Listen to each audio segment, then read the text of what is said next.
I said keep your hands on the hood. Don't move. Officer, I've already identified myself. I am a federal agent. Check my credentials. I don't care who you say you are. You're acting suspicious. You're making a mistake. Please call your supervisor. I do not consent to a search. It started as a normal evening drive, but ended in a way nobody could imagine. Elijah Ford, a respected federal investigator, had just finished a long day at work. He was the kind of man who stayed calm under pressure, the type who taught others how to handle dangerous situations. That night, he drove his silver SUV home, enjoying the quiet streets and the soft glow of the sunset. He never expected that a routine trip would turn into a nightmare that would make headlines, challenge a city police department, and force them to rethink how they handled citizens forever. Before I continue, comment where you are watching from, and please subscribe. Tomorrow's story is one you do not want to miss. Elijah's day had been full of reviewing evidence in a complex fraud case.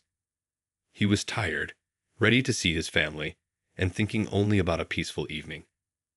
As he cruised down the highway, traffic was light, and the sky glowed orange. He drove at the exact speed limit, his hands steady on the wheel, unaware that danger was quietly approaching. In his rearview mirror, flashing red and blue lights appeared. At first, Elijah wasn't alarmed. He knew he hadn't done anything wrong. His license was current, his SUV lights worked, and he always obeyed traffic laws. Still, he followed every instruction he had drilled into others for safety. He slowed, signaled, and pulled onto a well-lit shoulder near a gas station. He parked carefully, leaving space around his vehicle. The officer who approached was Officer Brandon Hill, a 5-year veteran with a history Elijah would not yet know. Brandon's record included multiple complaints for excessive force, particularly against black men. Elijah kept his hands on the wheel, staying calm, a posture he had taught countless people to adopt during traffic stops. But as Brandon drew near, something felt wrong.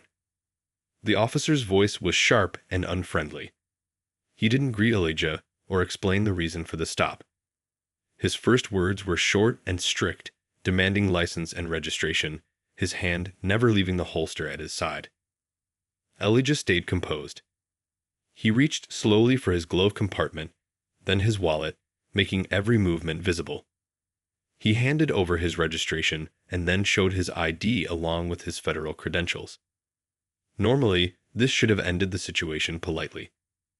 Any officer seeing a federal agent's badge would have recognized the authority, perhaps apologized, and returned to routine procedure. But not Brandon. The moment his eyes landed on the badge, his demeanor changed. His voice became harsher. He ordered Elijah out of the vehicle without giving a reason. When Elijah asked why, there was no answer, only louder commands. Another officer soon arrived, going straight to the passenger side with a flashlight, searching the interior as if expecting criminal activity. Elijah stepped out calmly, dressed in office clothes, looking every bit the professional he was. But appearances did not matter. He was instructed to put his hands on the hood. The search that followed was rough and unnecessary. The second officer rifled through the SUV without permission. Elijah clearly said he did not consent to a search, but his words were ignored. Nothing illegal was found. No drugs, no weapons, nothing. He calmly informed them about his legally carried service weapon, locked in a compartment. Brandon retrieved it, but acted as if a crime had been uncovered. By now, several onlookers at the gas station had begun filming. Their phones captured everything.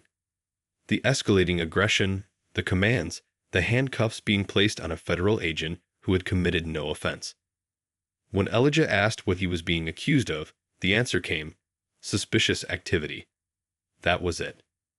The backup officer continued searching, rifling through every bag and compartment, even attempting to access Elijah's work laptop. He explained it contained classified files, but no one paid attention. Minutes turned into an hour. Elijah sat in the back of the patrol car, wrists aching, aware that all actions were being recorded. Every request to call a supervisor was refused. Finally, the supervising sergeant arrived. He checked the vehicle and found no reason for the stop. The SUV was in perfect condition, and there were no matching descriptions of any crime. When he asked Brandon to explain, the officer's story changed several times, each more inconsistent than the last. After a private conversation with Brandon, the sergeant returned to Elijah and said only, "You're free to go." No apology, no explanation, just freedom. Elijah looked at his wrists, red and sore. His vehicle had been torn apart, papers scattered everywhere. He knew this was not a mistake, it was racial profiling. But he knew something else. He had stayed calm, collected, and professional, exactly as he had trained others to do. And this time, the wrong person had been targeted. By the next morning, the video recorded by bystanders had gone viral. Uploaded online, it quickly reached millions. People were outraged, not only at the treatment Elijah endured, but at how he handled it with grace. The comments praised his calmness and criticized the officers involved.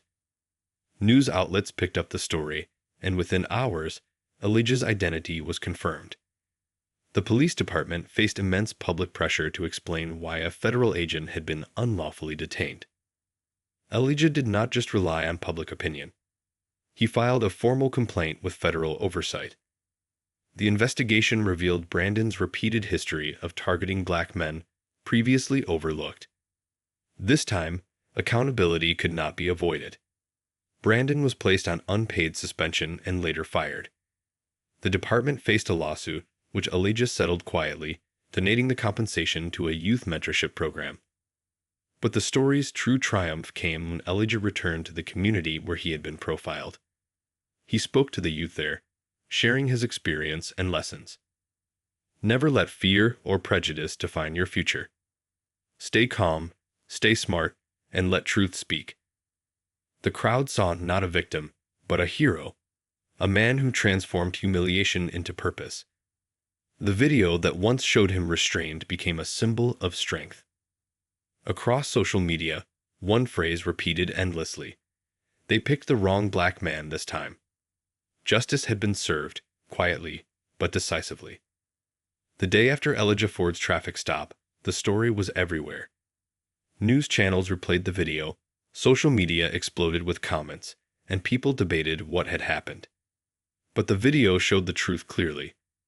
A federal agent had been stopped, searched, and handcuffed without cause, simply because of how he looked. Elijah did not argue or fight back during the incident, but now the world was watching him. His calmness had become his strongest statement, showing what real professionalism looked like. At FBI headquarters, officials reviewed the incident immediately. They confirmed Elijah's identity and reviewed the video. They were shocked by the behavior of Officer Brandon Hill and his partner. The footage showed clearly how Elijah followed every instruction and how the officers ignored his repeated explanations. For many, it was proof that the system could fail even with someone trained to handle emergencies. For others, it was a call to action. Elijah's lawyers filed a formal complaint with the police department and started a civil suit.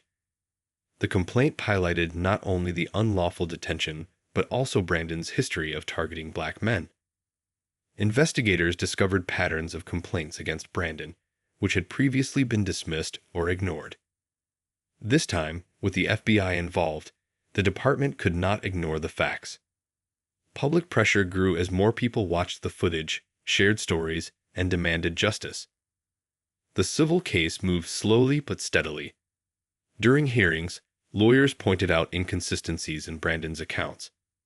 Officers testified about their actions, and the video evidence played repeatedly. Elijah's demeanor during the incident was highlighted again and again. Calm, cooperative, and professional. The footage became central to the case, showing that racial profiling and abuse of power could be clearly documented. Meanwhile, Elijah's reputation in the community grew even stronger. He did not let anger guide his actions, but focused on constructive outcomes. He used the situation to raise awareness about racial profiling and police accountability. In interviews and public talks, he emphasized the importance of staying calm, knowing your rights, and documenting incidents.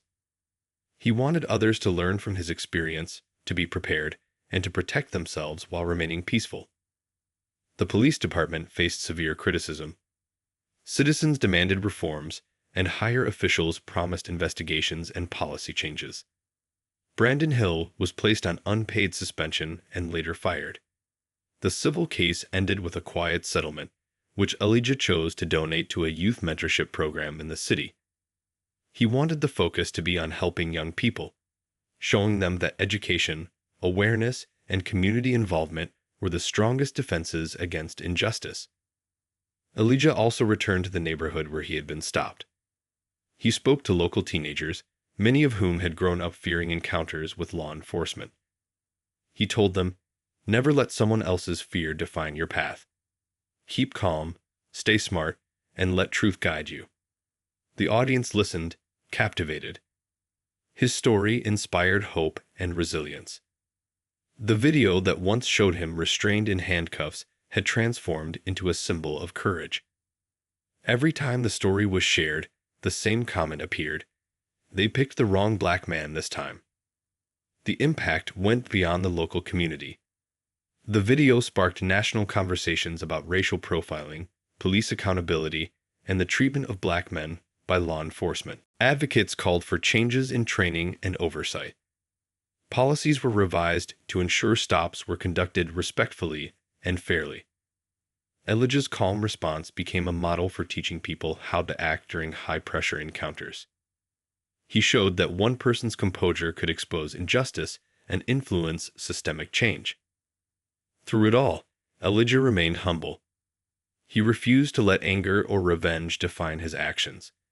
He focused on mentoring, education, and outreach. He partnered with local programs to teach young people about civic rights, self-protection, and conflict resolution. His message was simple: knowledge and calmness are more powerful than fear and aggression. When you stay grounded, you allow truth to show itself, and change becomes possible. The video continued to circulate, each viewing reinforcing the lesson. It reminded people that justice could be quiet but firm, that courage could be measured in restraint, and that one calm person could challenge a flawed system. Elijah's story also highlighted the importance of witnesses and technology. The bystanders who recorded the event were instrumental in holding the officers accountable. Without their videos, the outcome might have been different. By the time public attention settled, Elijah had already moved forward, dedicating himself to his work and community service. He visited schools, held workshops, and spoke at forums about racial equality and police reform. The mentorship program he supported helped hundreds of young people, giving them tools to navigate challenges with dignity and intelligence. The story of that evening, once defined by fear and aggression, became a lesson in courage, strategy, and integrity. Elijah had shown that professionalism and calmness could overcome chaos. What started as a routine drive home became a story of accountability, justice, and the power of remaining composed under pressure. People remembered his words, repeated his advice, and learned from his example. And though the incident began with humiliation and danger, it ended with hope and action. Elijah Ford's calmness, courage, and clear-headed approach had not only protected him, but inspired change. The officers involved faced consequences, the community learned valuable lessons, and the young people he reached would carry his wisdom forward. The message was clear: staying composed, speaking truth, and acting with integrity can turn even the darkest moment into a force for justice.